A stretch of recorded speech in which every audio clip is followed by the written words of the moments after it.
حسبي ربي جل الله ما في قلبي غير الله نور محمد صلى الله لا إله إلا الله.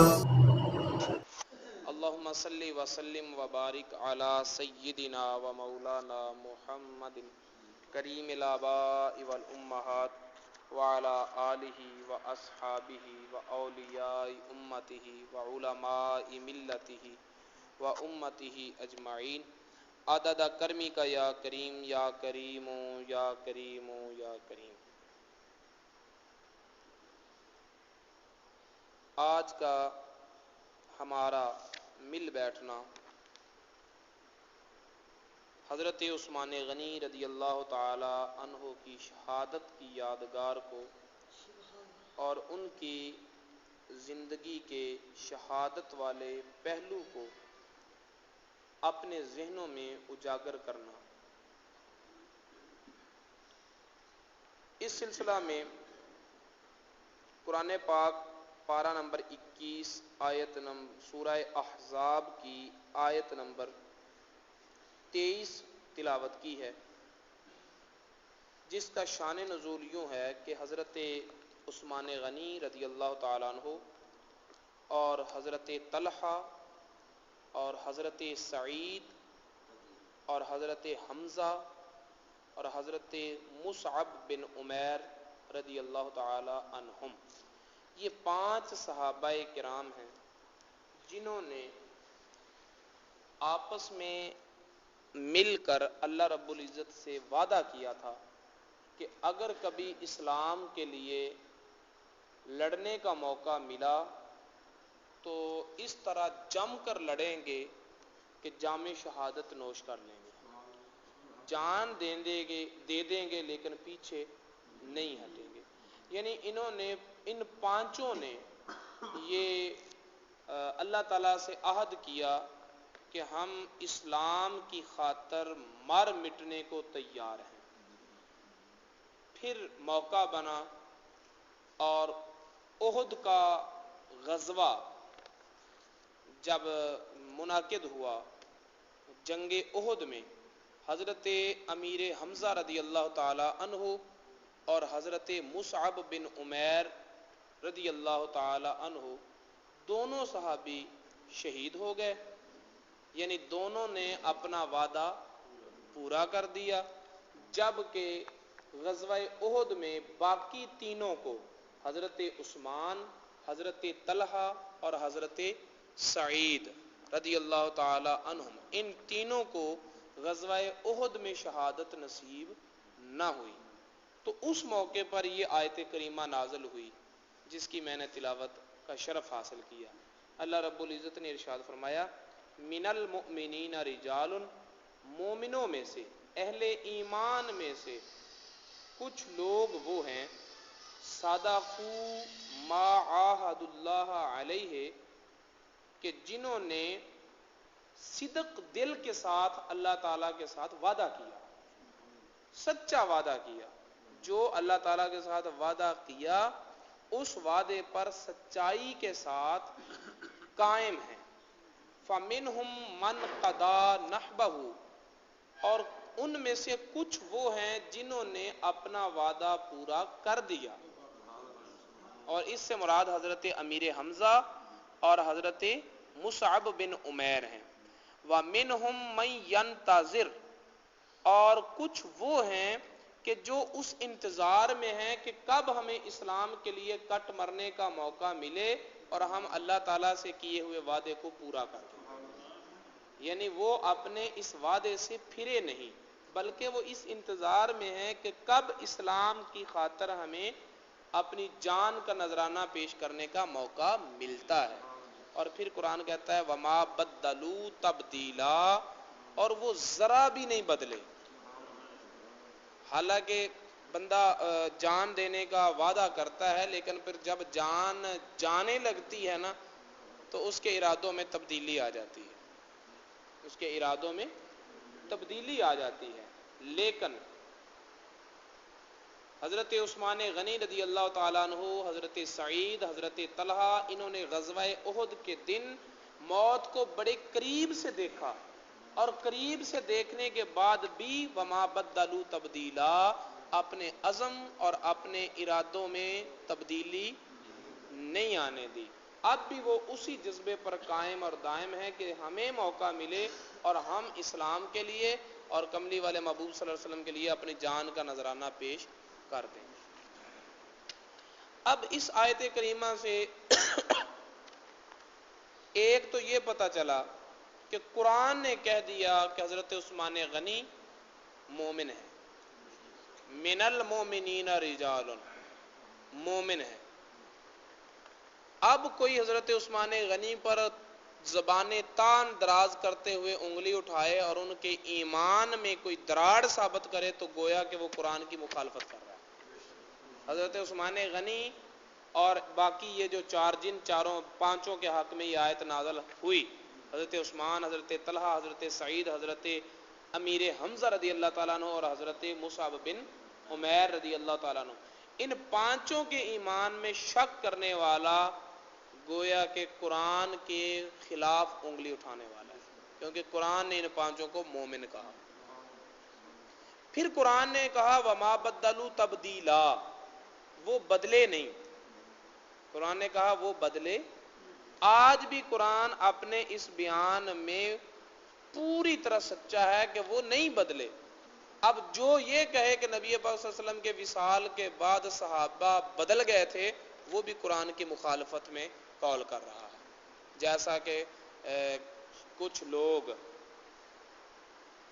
کہتے ہیں کہ صحابہ کرام جو ہیں وہ نبی پاک صلی اللہ علیہ وسلم کے بعد ثابت کرنے نہیں، وہ بدل گئے تھے، جبکہ قرآن کہتا ہے وما بدلوا تبدیلا، وہ ذرا بھی نہیں بدلے، ذرا بھر نہیں بدلے۔ تو حضرت عثمان غنی رضی اللہ تعالیٰ عنہ کا اس آیت کریمہ سے یہ پتہ چلتا ہے کہ انہوں نے یہ وعدہ کیا تھا کہ اللہ رب العزت کی خاطر، اسلام کی خاطر اگر کٹ مرنے کا موقع ملا تو اپنی جان کا نذرانہ پیش کریں گے۔ پھر غزوہ احد میں یہ بات پوری ہوتے ہوتے رہ گئی اور حضرت عثمان غنی رضی اللہ تعالیٰ عنہ شہید نہ ہوئے، لیکن پھر قرآن کہتا ہے کہ وہ انتظار میں رہے کہ کب مجھے اپنی جان جو ہے وہ اسلام کی خاطر لوٹانے کا موقع ملتا ہے۔ وہ زندگی بھر انتظار شہادت میں رہے، انتظار شہادت میں رہے۔ اس کے ساتھ ساتھ یہ بات بھی مد نظر رہے کہ جس طرح نبی پاک صلی اللہ تعالیٰ علیہ وآلہ وسلم نے حضرت امام حسن علیہ السلام اور حضرت امام حسین علیہ السلام کی شہادت کی خبریں دی تھیں، اسی طرح حضرت عثمان غنی رضی اللہ تعالیٰ عنہ کی شہادت کی خبر بھی پہلے سے سنا دی تھی، پہلے سے سنا دی تھی کہ حضرت عثمان غنی رضی اللہ تعالیٰ عنہ بھی شہید ہوں گے۔ جیسے وہ حدیث مبارکہ کہ نبی پاک صلی اللہ تعالی وسلم، حضرت ابوبکر صدیق بھی ساتھ ہیں، حضرت عمر فاروق بھی ساتھ ہیں اور حضرت عثمان غنی بھی ساتھ ہیں، تینوں صحابی جو ہیں وہ ساتھ ہیں۔ نبی پاک صلی اللہ علیہ وسلم احد پہاڑ پر موجود ہیں، احد پہاڑ کو وجد آیا، رقص کرنے لگا، نبی پاک صلی اللہ علیہ وسلم نے اپنی ایڑی کی ضرب لگائی اور فرمایا اسکن یا احد، احد سکون کر، ٹھہر جا، اس لیے کہ تجھ پر ایک نبی ہے، ایک صدیق ہے اور 2 شہید ہیں۔ اب اس حدیث سے بھی یہ پتہ چلتا ہے کہ ابوبکر صدیق ہیں، وہ شہادت کی موت نہیں، وہ شہادت کی موت نہیں بلکہ اپنے طبی موت سے وصال فرمائیں گے، اور حضرت عمر فاروق بھی شہید ہوں گے اور حضرت عثمان غنی بھی شہید ہوں گے۔ تو آپ کی شہادت کی خبریں جو ہیں وہ نبی پاک صلی اللہ علیہ وسلم نے پہلے سے دے رکھی تھی۔ اسی طرح حضرت کعب بن عجرہ رضی اللہ تعالیٰ عنہ وہ راوی ہیں کہ ذکر رسول اللہ صلی اللہ علیہ وسلم فتنتن، نبی پاک صلی اللہ علیہ وسلم نے ایک فتنے کا ذکر کیا۔ حضرت کعب بن عجرہ راوی ہیں، فرماتے ہیں کہ نبی پاک صلی اللہ علیہ وسلم نے ایک فتنے کا ذکر کیا، فقربها وعظمها، نبی پاک صلی اللہ علیہ وسلم نے بیان فرمایا کہ وہ فتنہ بالکل قریب ہے اور بہت بڑا ہے، اس فتنے کی قرب اور اس فتنے کی عظمت کا ذکر کیا کہ وہ بڑا قریب ہے، اور یہ بھی فرمایا کہ وہ بہت بڑا ہے۔ اور کہتے ہیں کہ اسی دوران ثم مر راجل متقنع فی ملحافۃ. کہتے ہیں نبی پاک صلی اللہ علیہ وسلم جب ذکر کر رہے تھے تو قریب سے ایک شخص جو ایک چادر میں لپٹا ہوا تھا، اپنے کمبل لپٹا ہوا تھا، وہ شخص گزرا. اب گزر گیا اور نبی پاک صلی اللہ علیہ وسلم نے ھذا یومئذ علی الحق، یہ جو گزر کے گیا ہے نا یہ اس دن حق پر ہوگا.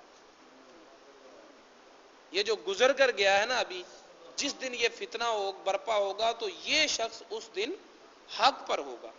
حضرت کعب بن عجرہ کہتے ہیں فانطلقت مسرعا، میں جلدی جلدی بھاگا اور اس شخص کو پکڑا. محضرا فاخذت بضبعیہ، میں نے اس شخص کو دونوں پہلوؤں سے پکڑا، دونوں کلائیوں کے درمیان سے پکڑا اور پکڑ کر نبی پاک صلی اللہ علیہ وسلم کے سامنے کر دیا. اور سامنے کر کے فقلت، تو میں نے کہا ھذا یا رسول اللہ، یا رسول اللہ یہ شخص اس دن حق پر ہوگا. نبی پاک صلی اللہ علیہ وسلم نے فرمایا ھذا، یہی وہ شخص اس دن حق پر ہوگا. کہتے تب جب میں نے کمبل ہٹایا فاذا ہوا عثمان بن عفان، وہ حضرت عثمان بن عفان تھے. نبی پاک صلی اللہ علیہ وسلم نے فرمایا کہ یہ اس شخص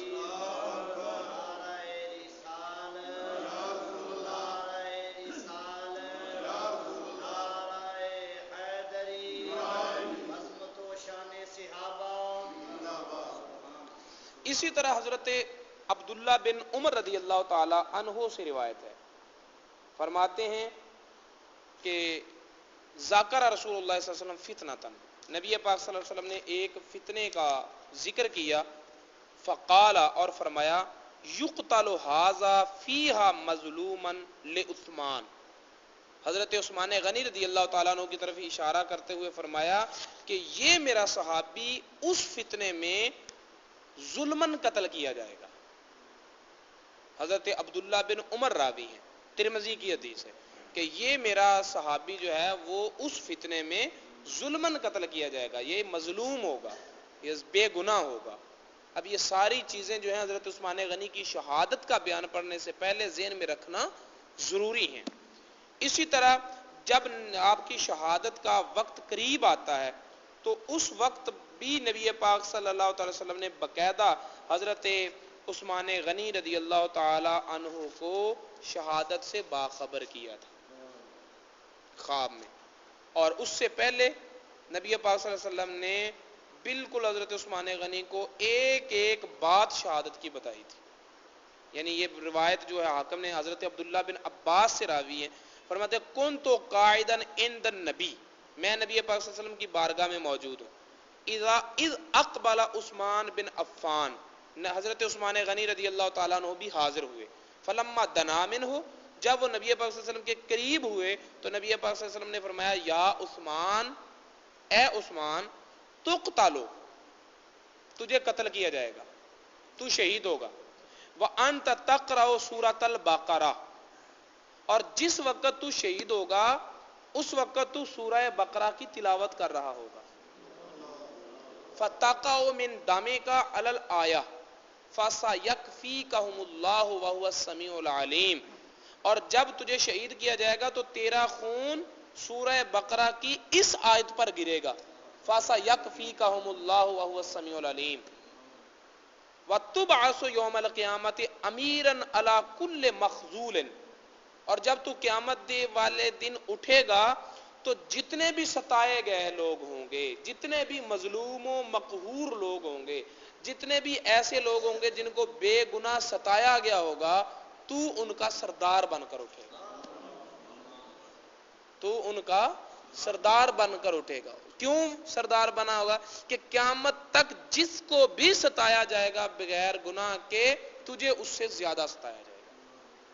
یعنی جتنا تجھے ستایا جائے گا اتنا قیامت تک کسی کو ستایا نہیں جائے گا، کیونکہ قیامت والے دن جب تو اٹھے گا تو تو بے گناہ ستائے گئے لوگوں کا سردار بن کر اٹھے گا. لیکن تیری شان کیا ہوگی کہ یغبطو کا اہل المشرق والمغرب، کہ تمام مشرق و مغرب والے تیری شان کو دیکھ کر رشک کریں گے، تیری عظمتوں کو دیکھ کر مشرق و مغرب والے رشک کریں گے. وتشفع فی عدد ربیعہ و مدرہ، اور قبیلہ بنی ربیعہ اور قبیلہ مدر ان دونوں قبیلوں کے افراد کی تعداد کے مطابق تو لوگوں کی شفاعت کرے گا. یہ نبی پاک صلی اللہ علیہ وسلم کا حضرت عثمان غنی رضی اللہ تعالی عنہ کو قبل از وقت آنے والے واقعات کی اطلاع دینا. اور آج بھی روایات اور تاریخ شاہد ہے کہ جب حضرت عثمان غنی رضی اللہ تعالیٰ عنہ کو شہید کیا گیا تو آپ قرآن پاک کی تلاوت فرما رہے تھے, سورہ بقرہ کی تلاوت فرما رہے تھے, اور جب آپ پر حملہ کیا گیا تو آپ کے خون نکلنے والا پہلا قطرہ جو تھا وہ قرآن پاک کی اسی آیت پر گرا تھا, فَسَيَكْفِيكَهُمُ اللَّهُ. اور اس آیت کا معنی بھی یہ بنتا ہے کہ اللہ تیرا بدلہ ان سے لے گا. اس آیت کا معنی بھی یہ بنتا ہے فَسَيَكْفِيكَهُمُ اللَّهُ, اللہ تیرا بدلہ ان سے لے گا. اور حضرت عثمان غنی رضی اللہ تعالیٰ عنہ کی شہادت سے امت مسلمہ میں ایک ایسا دروازہ فتنوں کا کھلا کہ جو اب تک بند نہیں ہو سکا. ایک کے بعد دوسرا, دوسرے کے بعد تیسرا, تیسرے کے بعد حضرت عثمان غنی رضی اللہ تعالیٰ عنہ کی شہادت واقع ہوئی. اس کے بعد جنگ صفین, پھر جنگ جمل, پھر مارکہ کربلا, یعنی ایک کے بعد دوسرا, دوسرے کے بعد تیسرا جو ہے وہ پھر حجاج بن یوسف کے ظلم و ستم. تو دروازہ کھلتا ہی گیا, اس کے بعد فتنوں اور آزمائشوں کا دروازہ بند نہیں ہوا حضرت عثمان غنی رضی اللہ تعالیٰ عنہ کی شہادت پر. اور جس دن حضرت عثمان غنی رضی اللہ تعالیٰ عنہ نے شہید ہونا تھا, حضرت مسلم بیان کرتے ہیں ابو سعید رضی اللہ تعالیٰ عنہ سے, وہ حضرت عثمان غنی رضی اللہ تعالیٰ عنہ کے ذاتی خادم تھے, گھریلو خادم تھے, ان کے یعنی قریبی خادم تھے یوں کہو. وہ بیان کرتے ہیں کہ انا عثمان اعتق 20 مملوکن, جس دن حضرت عثمان غنی رضی اللہ تعالیٰ عنہ نے شہید ہونا تھا 20 غلام آزاد کیے. ودعا بسراویل فشدها علیہ, اور پھر ایک پجامہ منگوایا, اسے اپنے پہن لیا. ولم یلبسها فی جاہلیت ولا اسلام.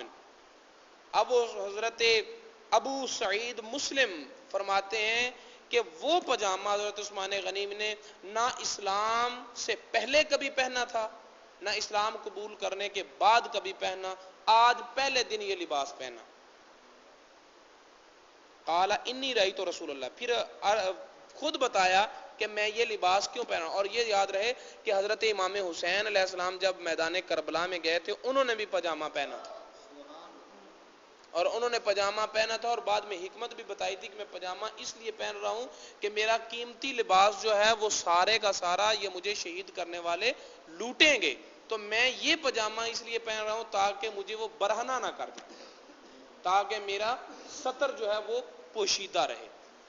تو یہی غالباً وجہ حضرت عثمان غنی رضی اللہ تعالیٰ عنہ کے پجامہ پہننے کی تھی کہ انہوں نے پجامہ پہنا اور فرمایا انی رأیت رسول اللہ صلی اللہ علیہ وسلم البارحہ فی المنام, گزرنے والی رات کی صبح کو میں نے خواب میں نبی پاک صلی اللہ علیہ وسلم کو دیکھا.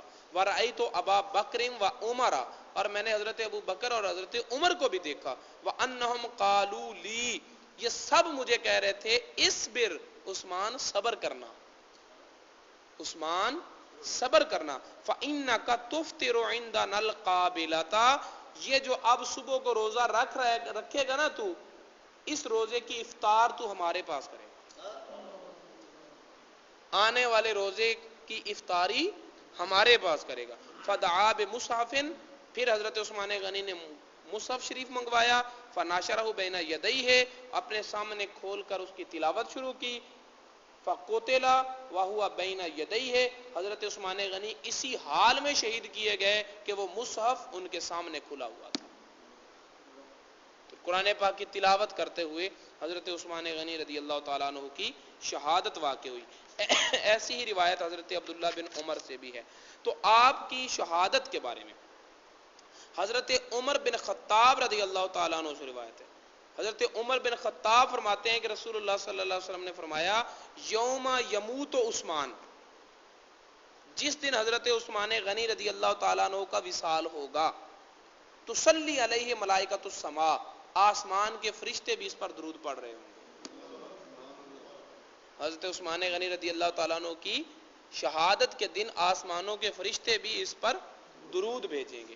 یہ حضرت عثمان غنی رضی اللہ تعالیٰ عنہ کی شہادت کی خبریں جو احادیث اور روایات میں آئیں، اور جن سے یہ پتہ چلتا ہے کہ شہادت سے قبل حضرت عثمان غنی کو خبر بھی تھی کہ میں نے شہید ہونا ہے، اور جس دن شہید ہونا تھا اس دن بھی نبی پاک صلی اللہ علیہ وسلم نے بتایا کہ اے عثمان تو شہید ہونے والا ہے، لہذا صبر کرنا۔ آپ کی شہادت کی وجوہ کیا بنی تھی؟ حضرت عثمان غنی رضی اللہ تعالیٰ عنہ نے 12 سال تک مسند خلافت پر گزارے، 12 سال آپ نے خلافت کے گزارے۔ ان میں سے پہلے 6 سال جو تھے، ان 6 سالوں میں کسی کو انگلی اٹھانے کا کوئی موقع نہیں ملا، انگلی اٹھانے کا کوئی موقع نہیں ملا۔ اور بعد والے جو 6 سال تھے، ان 6 سالوں میں طرح طرح کی باتیں ہونے لگی، اور ان طرح طرح کی باتوں کی وجہ جو تھی وہ ایک عبداللہ بن سبا یہودی تھا جو بظاہر مسلمان بن کر شیعان علی کا سب سے بڑا بنا ہوا تھا، شیعان علی کا موجد بنا ہوا تھا، ٹھیک ہے، عبداللہ بن سبا، جس نے یہ رافضیت کو جنم دیا، وہ عبداللہ بن سبا، اس نے حضرت عثمان غنی رضی اللہ تعالیٰ عنہ کے خلاف لوگوں کو کھڑا کیا تھا، فتنہ برپا کیا تھا۔ اور ظاہر ہے کہ ایک بہت بڑے مسلمانوں کے خلیفہ امیر المومنین کے خلاف اگر اس نے باتیں کرنی ہیں تو کوئی تو سہارا اسلام کا ہی لینا ہوگا نا۔ تھا یہودی لیکن اس نے دعویٰ لباس پہن رکھا تھا حضرت مولا علی کی محبت کا، اپنے آپ کو محب علی ظاہر کرتا تھا کہ میں محب علی ہوں، حضرت علی کی طرفداری کرتا تھا، اور حضرت عثمان غنی رضی اللہ تعالیٰ عنہ کے خلاف مخالفت کرتا تھا، ان کے خلاف محاذ آرائی کرتا تھا، ان کے خلاف فتنے برپا کرتا تھا۔ اور خود حضرت علی کو کیا اس کی محبت قبول تھی؟ حضرت علی المرتضیٰ رضی اللہ تعالیٰ عنہ جو مسند خلافت پر آئے ہیں تو حضرت علی نے عبداللہ بن سبا کو آگ میں جلانے کا حکم دیا کہ اسے جلا دو آگ میں۔ اب جب اسے جلایا جانے لگا تب اس نے وہ کہنے لگا کہ دیکھا میں کہتا تھا نا کہ علی خدا ہے، خدا ہی ہے جو لوگوں کو بندوں کو آگ کا عذاب دیتا ہے، یہ مجھے آگ کا عذاب دے رہے ہیں لہذا لوگوں سن لو کہ علی خدا ہے، یعنی جاتے جاتے بھی اپنے فتنے کو ہوا دے رہا تھا۔ تب حضرت علی المرتضیٰ رضی اللہ تعالیٰ نے اپنے فیصلے میں تھوڑی تبدیلی فرمائی کہ 2 گڑھے کھودے جائیں، ایک گڑھے میں آگ جلائی جائے، دوسرے گڑھے میں اس عبداللہ بن سبا کو دفن کیا جائے، اور ان دونوں گڑھوں کو اوپر سے بند کر کے درمیان میں سوراخ نکال دیا جائے، اسے آگ میں نہ جلاؤ لیکن آگ کی تپش سے ہلاکا۔ حضرت علی المرتضیٰ نے اس کے آخری دعوے کو بھی جھوٹ ثابت کیا کہ چلو میں تجھے آگ کا عذاب اس لیے نہیں دیتا تاکہ تیری ذہن میں جو دلیل ہے نا خدائی کی، اس دلیل کے مطابق بھی میں خدا نہیں ہوں۔ یہ عبداللہ بن سبا، اور دوسرا مروان، دوسرا تھا مروان جو کہ گھر کا دشمن تھا، حضرت عثمان غنی کے خاندان میں سے تھا، گھر میں آنا جانا تھا، بلکہ یوں کہو کہ حضرت مروان کی غالباً سگی بہن تھی جو حضرت عثمان غنی کے گھر تھی،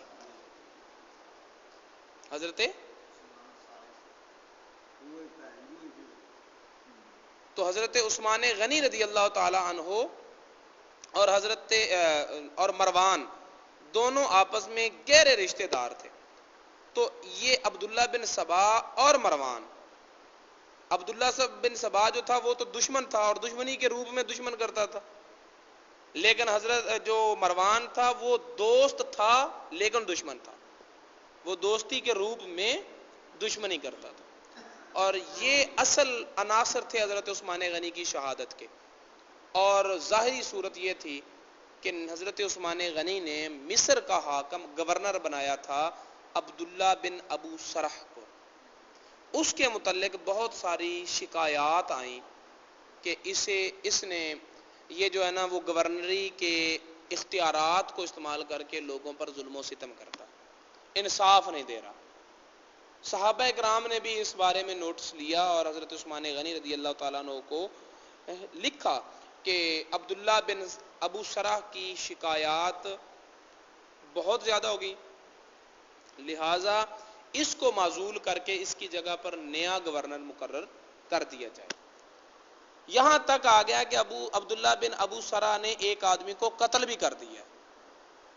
تب حضرت عثمان غنی نے فرمایا کہ تم ایک آدمی کو چن لو، میں اس کو مصر کا گورنر بھی بناتا ہوں اور عبداللہ بن ابو سرح کا احتساب کرنے کا اختیار بھی اسے دیتا ہوں کہ وہ جائے عبداللہ بن ابو سرح کا احتساب کرے، جہاں جہاں اس کی غلطیاں ہیں وہاں وہاں پر جس سزا کا یہ مستحق دار ہے اسے وہ سزا دے، میں وہ اختیارات بھی اس شخص کو دے دوں گا اور مصر کا گورنر بھی اسی کو بنا دوں گا۔ اب منتخب کر لیا گیا حضرت محمد بن ابو بکر کو، حضرت ابو بکر صدیق رضی اللہ تعالیٰ عنہ کے بیٹے محمد کو، محمد بن ابو بکر رضی اللہ تعالیٰ عنہ کو منتخب کر لیا گیا۔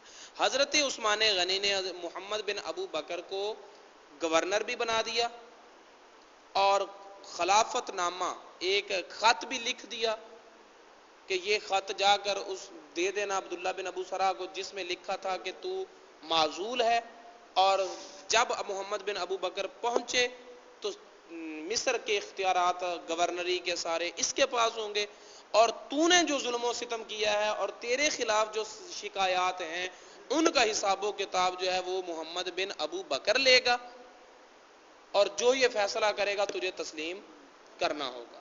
یہ خط دے کر محمد بن ابو بکر کو مصر کی طرف روانہ کر دیا۔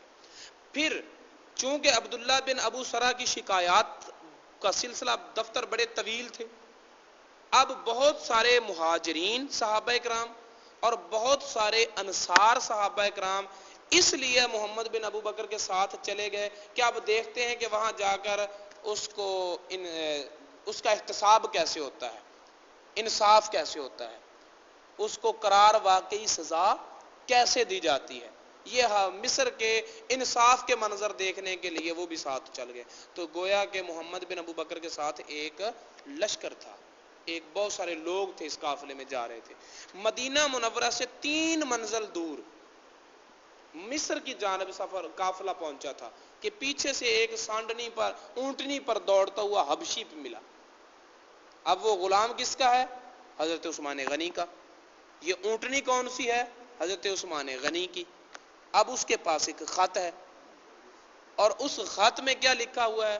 محمد بن ابو بکر نے وہ خط لکھا، دیکھا خط پر میں یہ لکھا ہوا ہے کہ محمد بن ابو بکر تیرے پاس آ رہا ہے، عبداللہ بن سرح کو کہا جا رہا ہے، جو ہی یہ پہنچے اس کو اور اس کے ساتھیوں کو قتل کر دینا اور گورنر تو ہی رہے گا۔ اب اس خط کے نیچے مہر کس کی لگی ہوئی ہے؟ حضرت عثمان غنی کی۔ مہر بھی حضرت عثمان غنی کی، وہ غلام بھی حضرت عثمان غنی کا، وہ اونٹنی بھی حضرت عثمان غنی کی۔ جب یہ صورتحال دیکھی تو حضرت محمد بن ابو بکر وہیں سے واپس پلٹ آئے، وہ انصار مہاجرین صحابہ بھی ساتھ ہیں، اور مصر کے وہ لوگ جو شکایات لے کر آئے تھے ان کا بھی ایک بہت لمبا جو لشکر تھا، بہت بڑے ہزاروں کی تعداد میں وہ لوگ بھی ساتھ ہیں۔ اب وہ واپس آئے اور آتے ہی انہوں نے حضرت عثمان غنی رضی اللہ تعالیٰ عنہ کے مکان کا محاصرہ کر لیا۔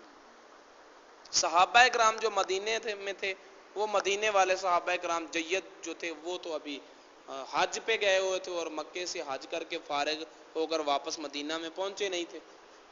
انہوں نے حضرت عثمان غنی کا محاصرہ کر لیا مصریوں نے۔ اب وہ خط دکھایا حضرت مولا علی کو، حضرت امام مولا علی رضی اللہ تعالیٰ عنہ وہ خط لے کر گئے حضرت عثمان غنی کے پاس۔ حضرت عثمان غنی رضی اللہ تعالیٰ عنہ سے پوچھا یہ غلام کس کا ہے؟ آپ نے فرمایا میرا۔ فرمایا یہ اونٹنی کس کی ہے؟ آپ نے فرمایا میری۔ فرمایا یہ خط کس کا ہے؟ آپ نے فرمایا اس کا مجھے کچھ پتہ نہیں، اس خط کا مجھے کچھ پتہ نہیں۔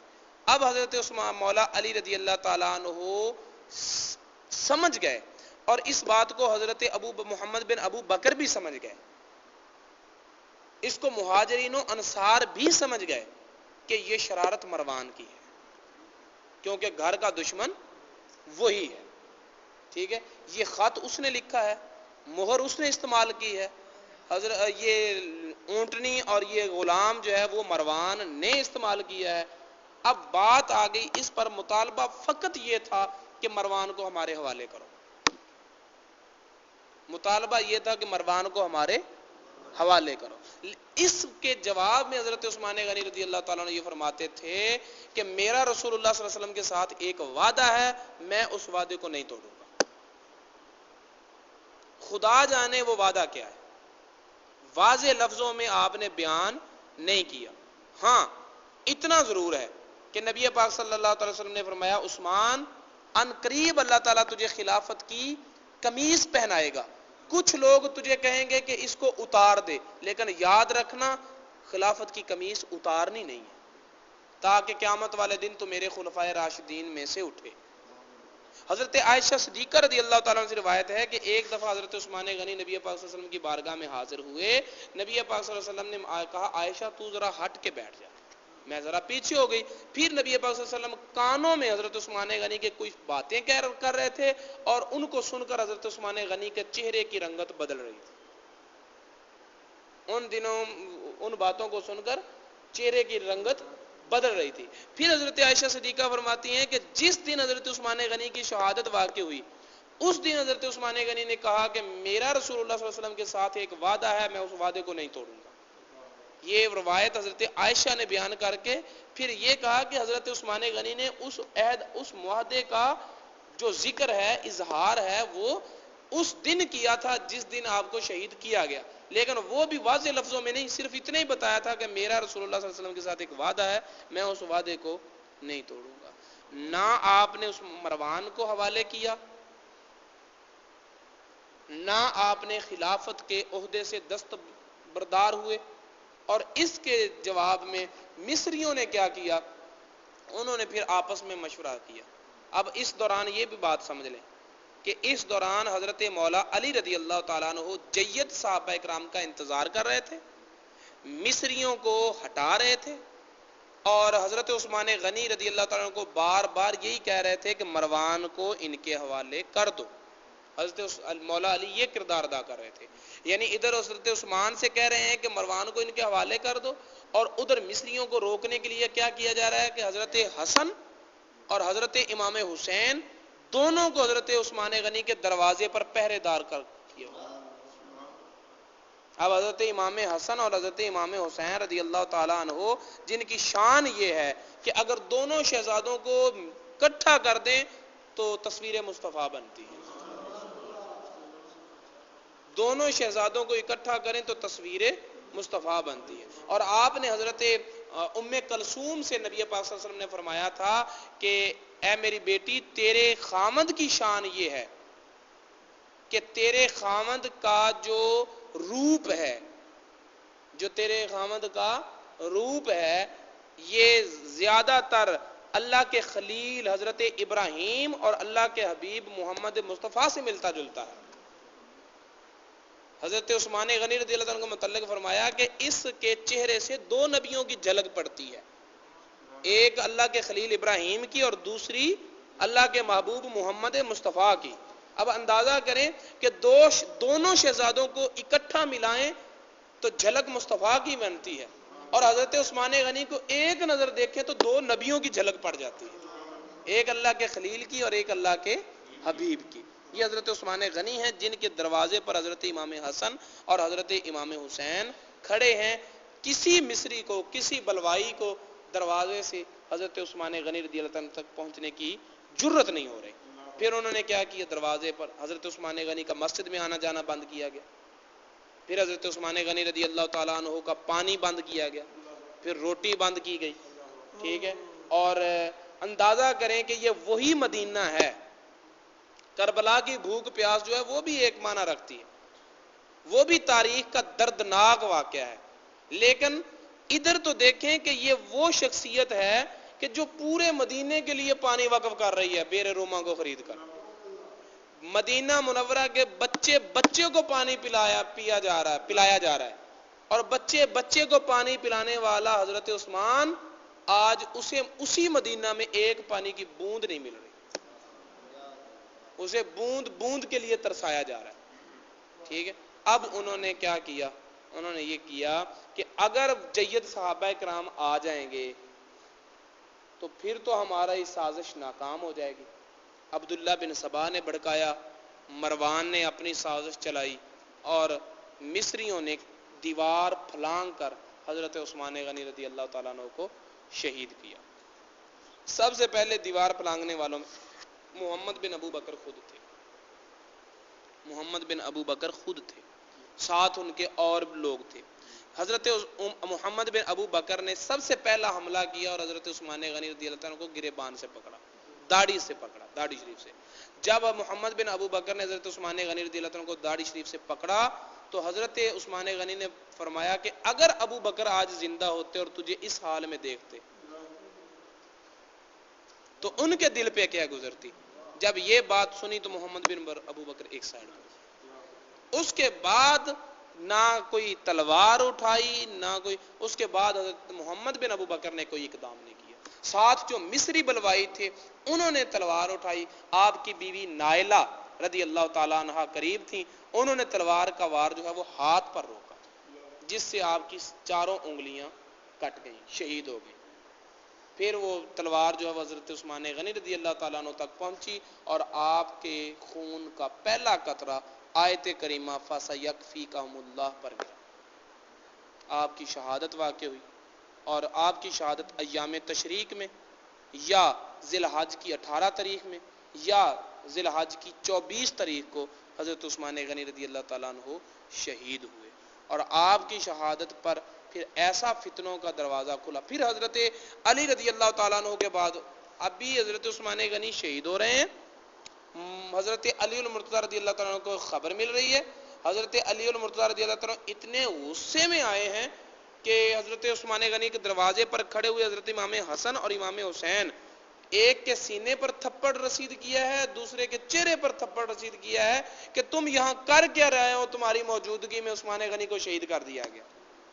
اب جو لوگ یہ کہتے ہیں کہ حضرت عثمان غنی کی شہادت میں مولا علی کا ہاتھ تھا، انہیں بھی ہوش کے ناخن لینے چاہیے کہ اگر حضرت مولا علی کا ان میں ہاتھ کوئی ہوتا تو وہ اپنے بیٹوں کو ان دشمنوں کی تلواروں کے سامنے رکھتے کہ پہلے میرے بیٹوں سے کہ خون سے ہاتھ دھو لو اور بعد میں عثمان غنی کو شہید کر لینا۔ اگر ان کا کوئی ہاتھ ہوتا تو وہ کیا شہادت پر اپنے بچوں کو تھپڑ مارتے؟ حضرت علی المرتضیٰ رضی اللہ تعالی عنہ کا اس شہادت میں کسی طرح کا کوئی رد عمل نہیں ہے۔ پھر جو عثمان غنی رضی اللہ تعالیٰ نے مروان کو نہیں پیش کیا، اس کی وجہ کیا تھی؟ حقیقت حال کا علم اللہ اور اللہ کے رسول کو، لیکن مجھے جو نظر آتا ہے نا اس پوری تاریخ کے اس واقعے کی کو پڑھنے کے بعد، مطالعہ کرنے کے بعد مجھے جو سمجھ آتا ہے وہ یہ ہے کہ مروان کا بیٹا عمر تھا اور عمر کا بیٹا عبدالعزیز تھا، نہ مروان کا بیٹا عبدالعزیز تھا اور عبدالعزیز کا بیٹا عمر تھا، اور یہی وہ عمر بن عبدالعزیز ہے جس نے اثر نو اسلام کو زندہ کیا تھا۔ اگر مروان اس وقت قتل کر دیا جاتا تو اس کی پشت سے بے پیدا ہونے والا عمر بن عبدالعزیز دنیا پر نہ پاتا۔ یہی وجہ تھی کہ اس دن حضرت عثمان غنی نے مروان کو ان لوگوں کے سپرد نہ کیا اور جواباً یہی کہتے رہے کہ میرا ایک وعدہ ہے رسول اللہ سے، میں اس وعدے کو پورا کروں گا۔ اور مجھے یہ سمجھ آتا ہے، حقیقت حال کا علم اللہ اور اللہ کے رسول کو، مجھے یہ سمجھ آتا ہے کہ مروان اگرچہ خود کمینہ شخص تھا، اگرچہ خود جو ہے وہ منافق تھا، بدتمیز تھا، جتنی برائیاں اس کی طرف منسوب کی جائیں، کیونکہ مروان وہ شخص ہے جس کو نبی پاک صلی اللہ علیہ وسلم نے مدینہ سے نکال دیا تھا اور اسے اجازت نہیں تھی کہ مدینہ داخل ہونے کی، اسے ملک بدر کیا ہوا تھا۔ حضرت ابو بکر صدیق کی خلافت میں وہ ملک بدر رہا، مدینے میں داخل نہیں ہو سکا۔ حضرت عمر فاروق رضی اللہ تعالیٰ عنہ کی خلافت کے زمانے میں ملک بدر رہا، وہ ملک مدینہ منورہ میں داخل نہیں ہو سکا۔ عثمان غنی رضی اللہ تعالیٰ عنہ نے اسے پھر مدینہ میں داخل کر لیا۔ یہ آپ کی نیکی تھی، آپ کی نیکی تھی۔ کیوں؟ اس لیے کہ قرآن کہتا ہے کہ رشتہ داروں کے ساتھ حسن سلوک کرو، قرآن کہتا ہے کہ رشتہ داروں کے ساتھ حسن سلوک، آپ کی نیکی تھی، لیکن اس کی طرف سے نیکی کا صلہ جو تھا وہ برائی کے ساتھ تھا، اس کی طرف سے کمینگی تھی، اسے جتنا برا کہو وہ اتنا اس سے بڑھ کر برا ہے، لیکن اس کے پشت میں جیسے اللہ تعالیٰ انگور سے شراب بناتا ہے، انگور اچھا ہے لیکن شراب اچھی نہیں ہے، پھر شراب سے سرکہ بنایا جاتا ہے، شراب اچھی نہیں ہے لیکن سرکہ جو ہے وہ انسان کے لیے بہت ساری بیماریوں سے فائدہ بھی دیتا ہے، اور نبی پاک صلی اللہ علیہ وسلم نے فرمایا کہ جس گھر میں سرکہ ہے اس گھر میں سالن موجود ہے۔ یعنی سرکہ نبی پاک صلی اللہ علیہ وسلم نے نوش بھی فرمایا، سرکہ آپ نے استعمال بھی فرمایا، بیماریوں کا علاج بھی بتایا. تو اچھے سے برا، برے سے اچھا، مردے سے زندہ، زندہ سے مردہ، اس طرح کے یہ قدرت کے کرشمہ سازیاں ہیں. مروان اچھا نہیں تھا لیکن اس کی پشت میں ایک اچھا تھا جس کو اس دنیا میں وجود دینے کے لیے اسے زندہ رکھنا ضروری تھا. حضرت عثمان غنی رضی اللہ تعالیٰ عنہ نے مروان کی حفاظت نہیں کی، بلکہ مروان کی پشت میں جو ایک اچھا فرد تھا عمر بن عبد العزیز، آپ نے قوم کو وہ عمر بن عبد العزیز دینا تھا جس کی وجہ سے اپنی جان دے دی لیکن اس کو بچا لیا. اللہ رب العزت کی بارگاہ میں دعا ہے کہ حضرت عثمان غنی رضی اللہ تعالیٰ عنہ کی یادوں کو زندہ رکھنے کی، زندہ کرنے کی، اور ان کے اچھے تذکار کو لوگوں کے ذہنوں میں نسل بعد نسل منتقل کرنے کی توفیق عطا فرمائے. وما علینا الا البلاغ. 2 منٹ کے لیے درود حسبی ربی جل اللہ ما فی قلبی غیر اللہ نور محمد صلی اللہ لا الہ الا اللہ